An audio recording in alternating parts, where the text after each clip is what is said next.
You're listening to Ecosysteming, the podcast redefining economic development through the lens of equitable entrepreneurship, 2 decades in the making.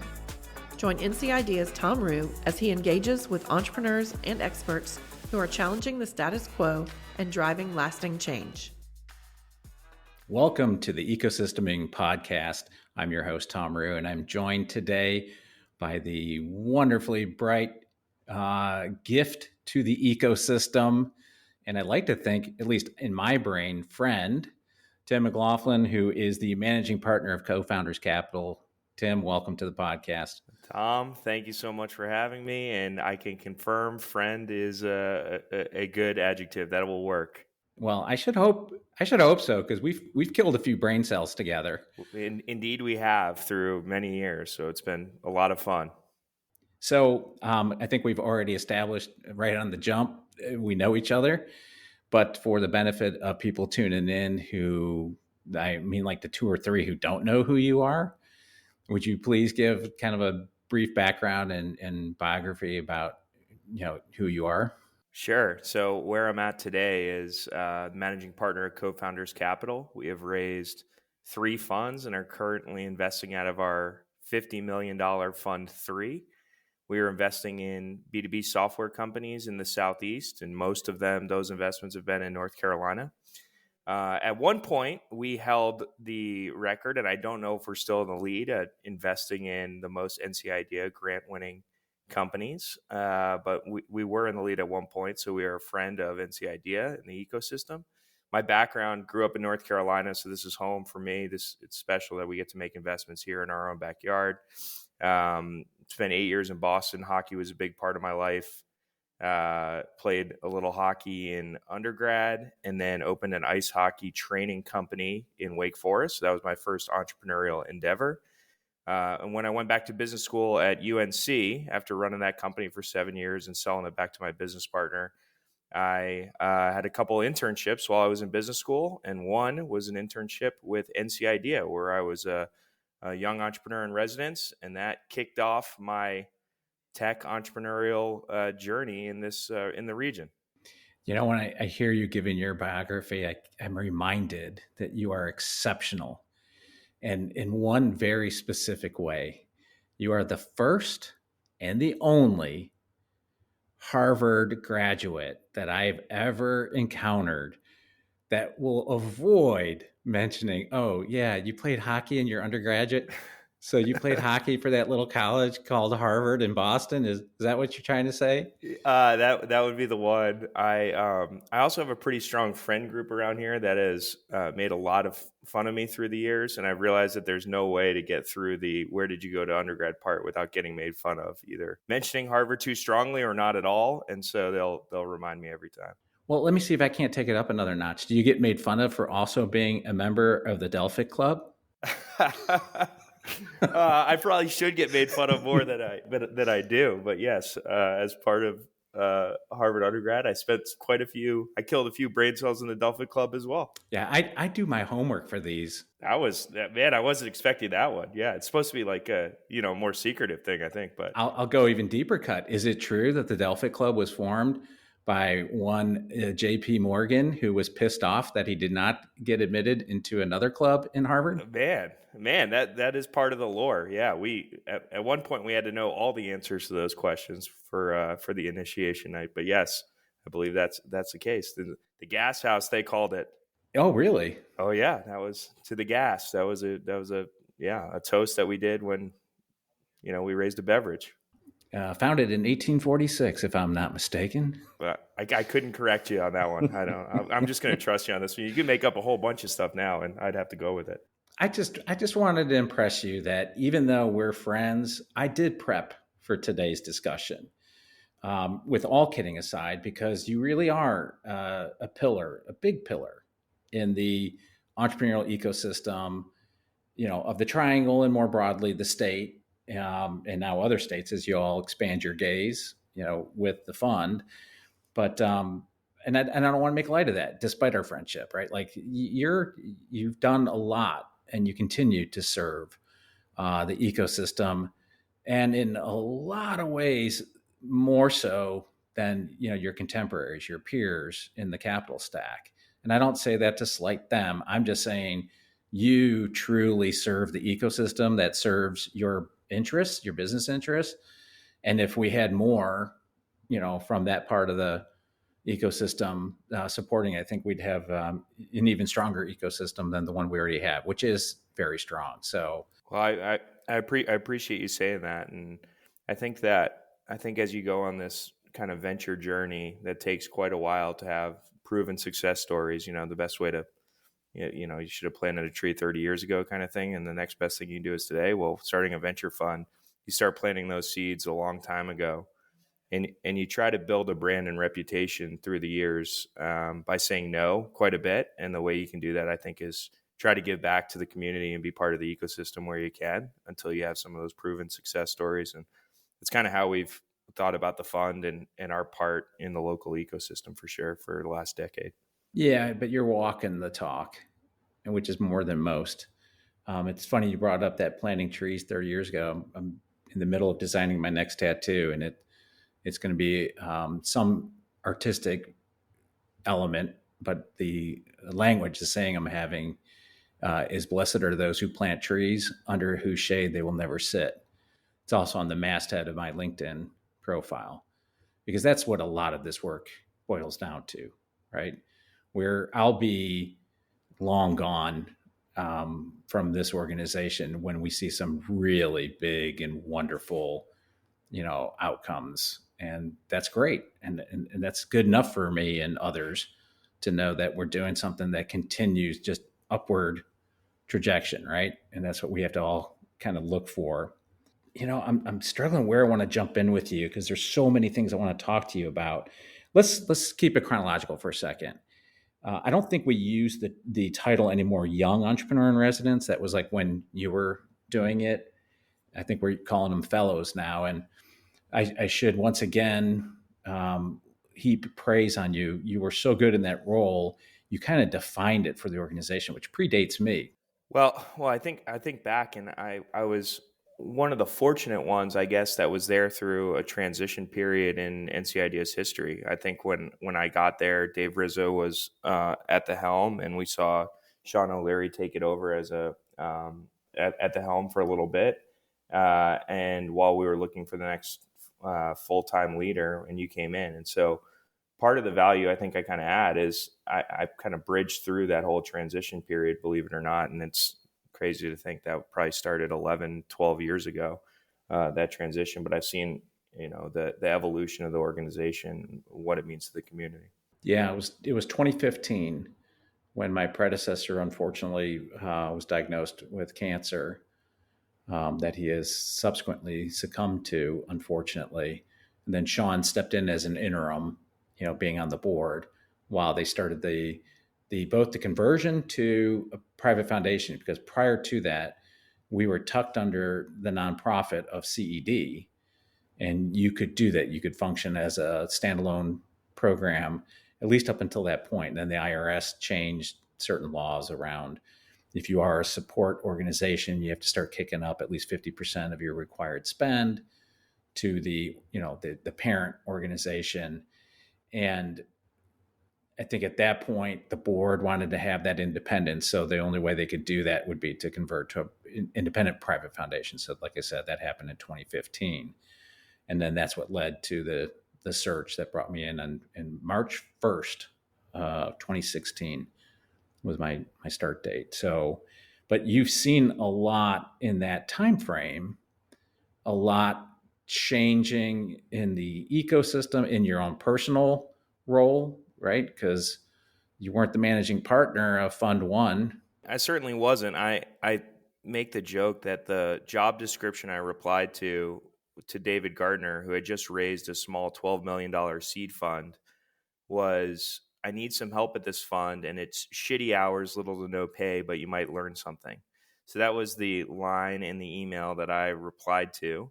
And I fortunately had created a very good network of of references through my time at NC Idea. So working with a couple different venture groups here locally, but also through NC Idea, I knew founders that were applying for grants. I knew their advisors. I knew their current investors. I knew their teams. And most of that was through my experience with NC Idea. And so when I put a list of references together, I guess it was a pretty strong one in the local ecosystem. And the original idea of Co-Founders Capital was we were investing in the Triangle and not the broader Southeast. And so when I had that reference list, I think David Gardner made a couple calls, and next thing you knew, I was the number 2 at the firm, which meant I was the janitor. I was sitting in the board meetings. I was doing the financial models. I was reviewing the plans.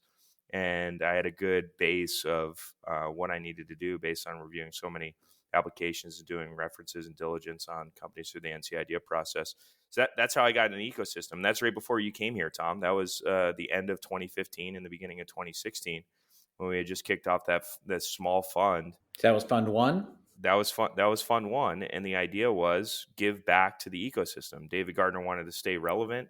Companies needed a little bit more money. They got $50,000 from NC Idea. It got to the point where they could raise $300,000 or $400,000 through our Fund 1. And then we could really help them kind of grow and scale. And we did 17 investments out of that fund, which is going to be successful and had a lot of overlap with NC Idea. Overlap with NC Idea in the sense of companies we have funded, but not necessarily the fact, what other people may not know, concurrent to all of that origin story of NC Idea, we were also the largest LP in another fund, Idea Fund Partners. And I think we had that largest LP status in the first 3 funds. So we're not in Fund 4, but we were in 1, 2, and 3. So was there overlap on that portfolio, or are you being more specific to the granted companies from NC Idea? Overlap everywhere. So there was companies that won an NC Idea grant that Co-Founders Capital wound up investing in, right? Doing their larger seed equity investment. There were companies through the Idea Fund portfolio that I knew through the relationship between NC Idea and Idea Fund Partners. And the program at the time that I did was a joint internship between NC Idea and Idea Fund Partners. So I actually saw that venture lens.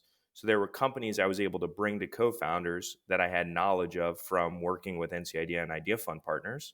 So there was overlap on that side. And then there was overlap on founders that didn't win a NC Idea grant, but I still liked the plan. I still met the team. I still followed them for years. And eventually there was overlap with Co-Founders Capital. One story I tell is there was a founder, Robert Preble, RB we call him. When I was a young entrepreneur in residence, which was the term at the time at NC Idea, he presented. He was a final presenter for probably the 2015-ish seed grant. He didn't win, but turns out in our last fund we just raised, so this is about a year and a half ago, we wound up investing $2 million in his company and what it had evolved into. And those relationships lasted a decade, and eventually there was a time to invest. But I would have never had that connection if it wasn't through my time at NC Idea. So when we talk about overlap, I just listed, maybe 4 different ways, but I could probably go on and list another dozen or 2. Well, plug Robert's company. What is it? Yeah, so now it's called Approve. The company's out of Wilmington, North Carolina. And so we've now invested in 2 Wilmington companies. So we put $2 million into their latest round. And what Approve does is it allows equipment sellers to finance the sale of their equipment to buyers. So if I'm selling a $20,000, $30,000 piece of equipment and I'm a sales rep at that organization, I don't want the buyer to have to go to the bank and try to get approved for financing. I want to be able to maintain the transaction between the seller and the buyer and have them make a quicker decision. And what Approve does is it automates the approval of a loan for that piece of equipment. So equipment financing is what they do. And that's much different than what the original company Quipt presented, but Quipt evolved into what Approve is today. Yeah, and we see that all the time, right? First of all, before I go to my next point, I'm just going to say that when Jim Roberts listens to this podcast, he's going to swoon because you've mentioned not 1, but 2 companies in Wilmington that you funded. So that's right. We have put over $5 million into the Wilmington ecosystem, and Jim will keep me coming back. I want to put that little audio Easter egg into this podcast because at some point I'll know when he listens to it because I'll get a text from him. The point I want to come back to though is that approved wasn't approved at that point. It was something else, and I think the one that's more recent to me that I just hold out. I also have a sample of their OSB siding over here, but it's planted, right?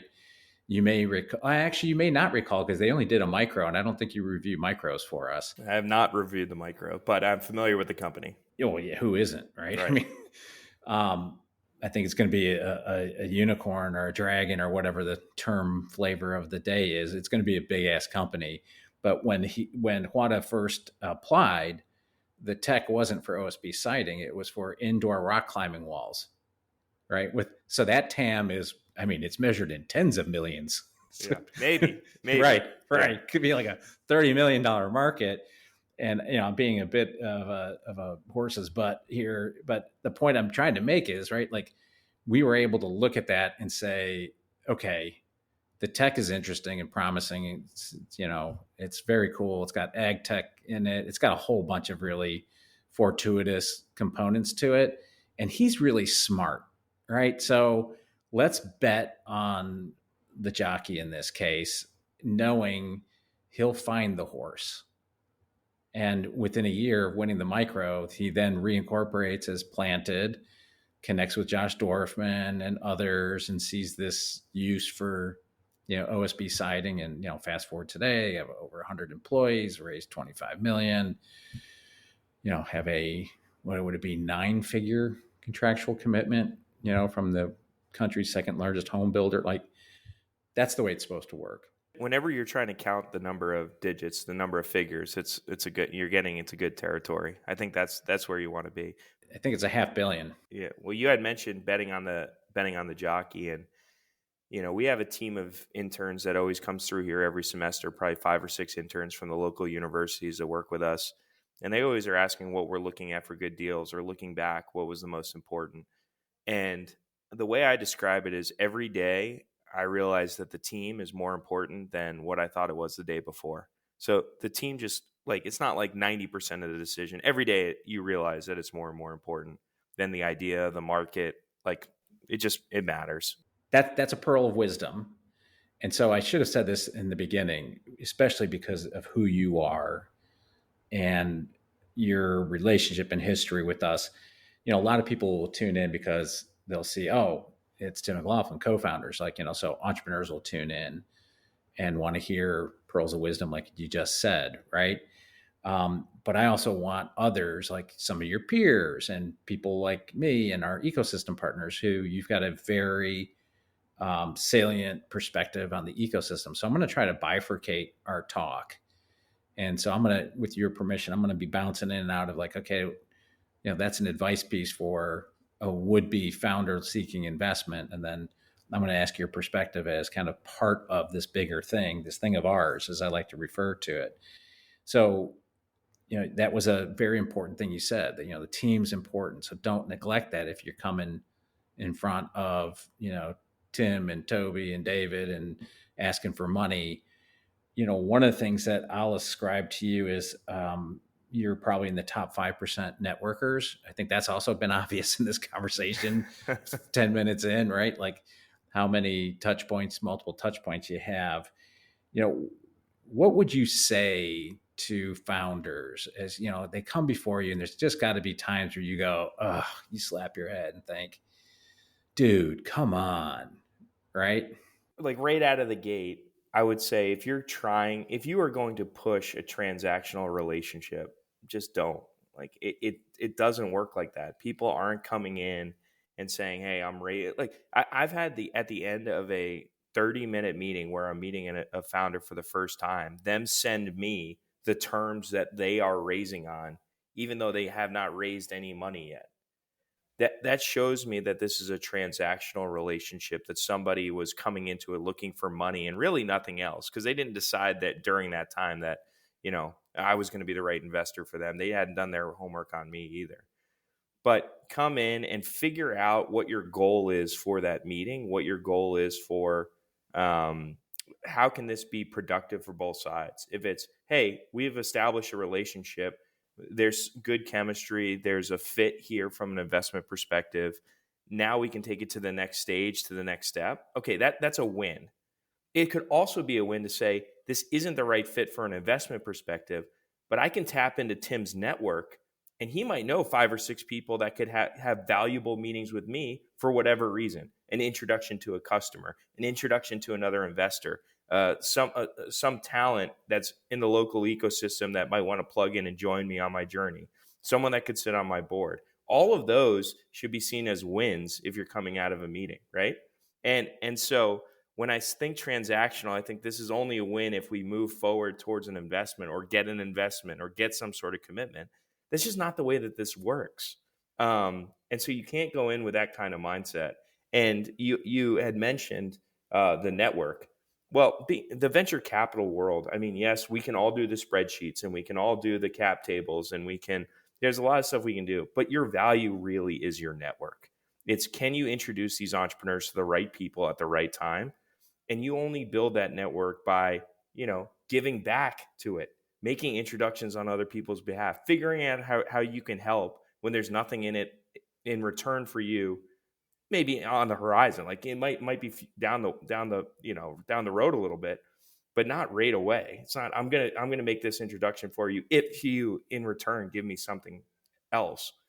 Think about it long term and building those relationships. Is that person going to answer your email 2 years from now when there's actually something for you to ask them for?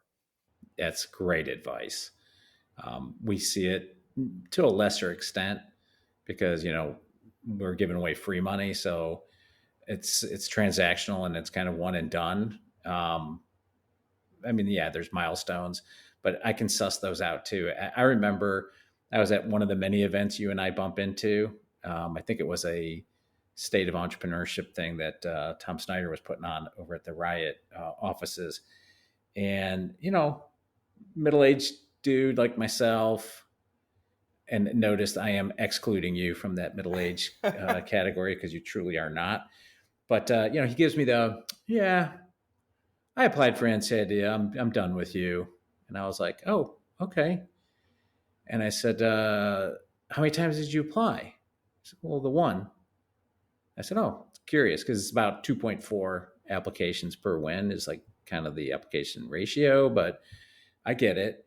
And then I said to him, I said, so let me ask you this. Was the feedback, the reviewer feedback helpful in any way? And he gets this kind of dazed look and like, what are you talking about? I said, you got feedback.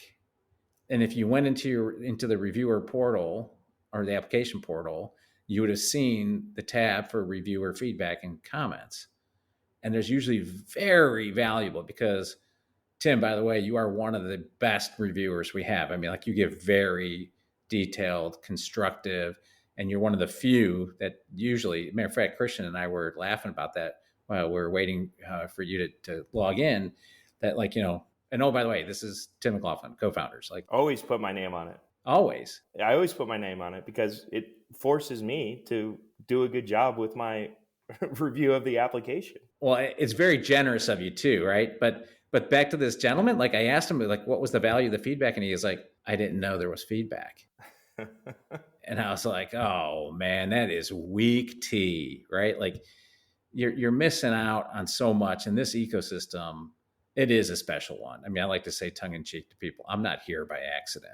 When people reach out to me about the NCID process and whether or not they should apply, my response to them is, well, I do think you have a chance to win, or I think it's going to be a long shot for you to win.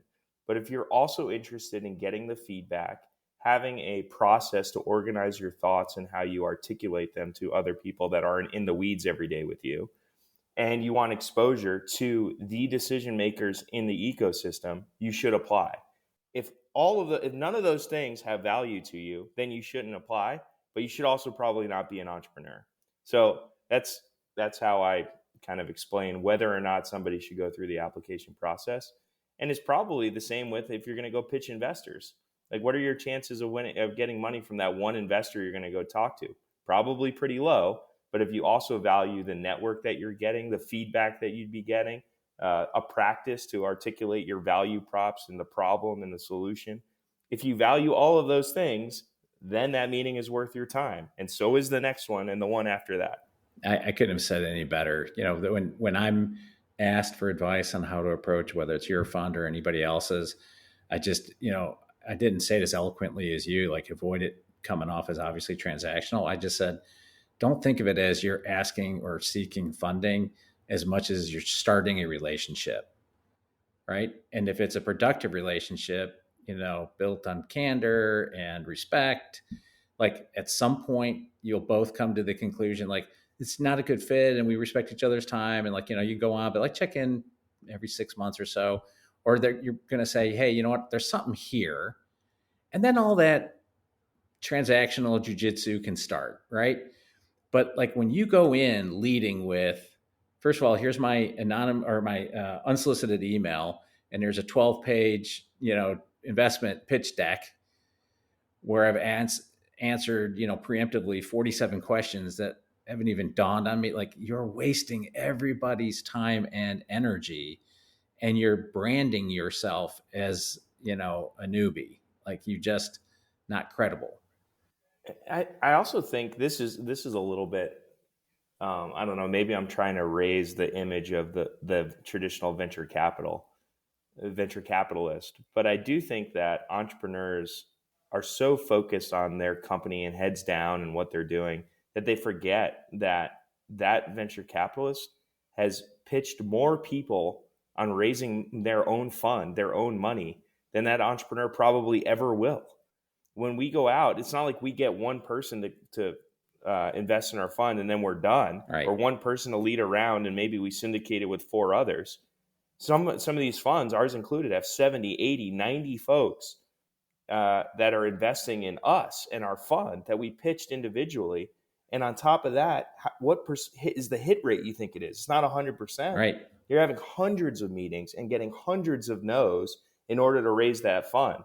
So just have the venture capitalist has that empathy with you on what you're doing and what you're trying to do, and just keep that in mind. That's a great point. I've never heard that side of it articulated, although I know it's absolutely true, because I remember you and I were trying to kill it was actually becoming a struggle to find time to kill brain cells together, because you were in the middle of closing Fund 3 and raising for Fund 3. And it seemed like we were rescheduling, wine therapy multiple times. And so you're absolutely right. I will say that that's probably a little bit of a PR issue that, venture and angel doesn't come off that way. And I think there's some reason, right? You being a big exception to that. So let's pivot now. So I think we've given the founders out there some, I think, really important brain drippings from the Tim McLoughlin, which is invaluable. But you also, and we have had conversations at the higher level, like our individual motivations with our organizations, just about the ecosystem more broadly. And, with all bias, latitude, wherever you want to take, you've earned it. Like, how would you describe the capital stack in North Carolina? I would say that both horizontally and vertically, and I'll get into this in a second, we have a lot of room to grow. And by that, what I mean is we have a lot of early stage venture funds that will invest in these same types of companies. And so when I go out and I say we invest in B2B software companies in the Southeast at the seed stage, that overlaps with most of the local early stage money that's here in the ecosystem. There are reasons for that. We've had some success here. There are entrepreneurs that have built those kind of businesses here.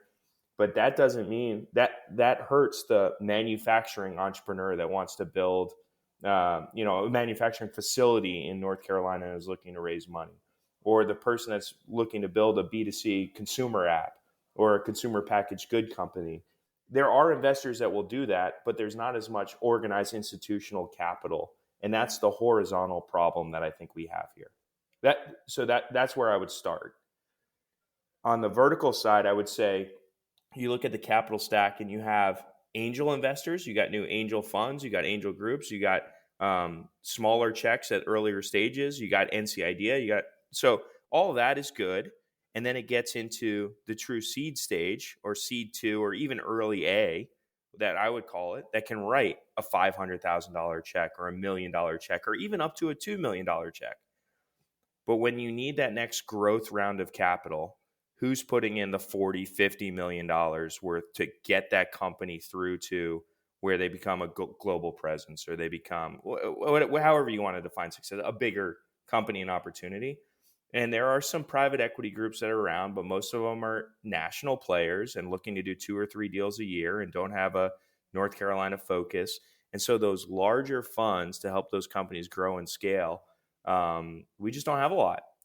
And so I think when I look at it, that's what I mean when I say we have room to grow kind of horizontally, but we also in different sectors and vertically at different stages of the capital stack. I would agree. Last week, I had the privilege of addressing the EDPNC board meeting, and we got into a little bit around capital stack. And I shared with them in wild agreement with what you just said, that we don't have enough sources of people that can write 30, 40, $50 million checks. And other states see this as a gap in the market. Good friend of mine, is leading they closed on the first 750 million towards a $2 billion goal. And all it's for is Series B, 30 to 50 mil, and they're going to be poaching. They're not going to be necessarily limiting their gaze to their home state. And it's, because they recognize that this would be a way that we can acquire companies, right? And bring in companies, because there's this gap of entities, funding sources that can write those checks. And there are, and our companies, as they get into the high single digit millions or double digit millions of revenue and the teams are growing, are starting to look for those sources of capital. And there's 1 or 2 that we'll talk to in the state of North Carolina, and that's still like a long shot. Every meeting I have when I'm looking at, will there be a growth round for our companies, I'm scheduling late in the afternoon because it's 3 hours behind out in the valley, right? And that's where those funds are, or they're in New York or they're in Boston. But and they're coming and they're poaching. They're spending time in North Carolina. But that's where the sources of capital are coming from. Yeah. So would you say like what's the term? Like the deal flow is justification for this? Like, so, because some that might be a little skeptical to this notion that, oh, there's not enough capital. It's one thing if y'all are sitting around with nobody bugging you for money, right? And you could say, well, maybe we've got more capital than we have need. I mean, I certainly have a biased opinion about that. I think it's obvious that there is a ton of opportunity in the state, but I don't sit in the same chair you do. So would you say that the deal flow or the opportunity, the funding opportunities are here to warrant some of that more vertically aligned capital? Yeah, yes, I would say yes, there is, but success breeds success, right? And so you have to, we announced a big exit last week in our fund, and there were 3 private equity groups calling me, "Hey, congrats on this deal. I'd love to see what else is in your portfolio. I'd love to be there." And then all of a sudden, FOMO. you have, now you're on a monthly call or quarterly call and doing deal flow, right? And they see a deal that's a little bit earlier than what they normally would have looked at because they have a warm relationship and can get the inside scoop, and that stuff matters. And so it takes a couple of these success stories to all of a sudden, now there's tons of deal flow and tons of opportunity for these growth stage companies. I'd like to address like one other issue in the ecosystem that I think is there, which is we want to have these large outcomes and create tons of jobs in these big companies. But there's also the idea of you need to show success with these smaller firms that were like a co-founders capital. We've grown from a 12 million to 31 million to a $50 million fund. And you don't do that without showing some success back to your LPs and opportunities, right? You have to do it. And so with now that there are becoming some more of these more established early stage funds, they can afford to swing for the fences a little bit more with some of the bigger companies, right? You've shown success. You let your LP base know that you're really searching for venture type returns, big companies, big opportunities, not the 1 to 2X's, right? But the massive stories that we've seen in the ecosystem recently. And once you have a little bit more credibility and a track record, you can swing for the fences a little bit more. Sure. But all in succession, all in time. All in time. All in time. You can't just say, hey, no, listen, we're swinging for the fences. And I Right. know it's my first fund. And hey, I'm not guaranteed to raise a second fund, because that doesn't help the ecosystem either if you're not able to raise the next fund. I would argue it actually does more harm than good, right? You put more skepticism into the marketplace and cynicism. So you have it's a great point, by the way. So I didn't want to move off that without acknowledging that. That is a very good point.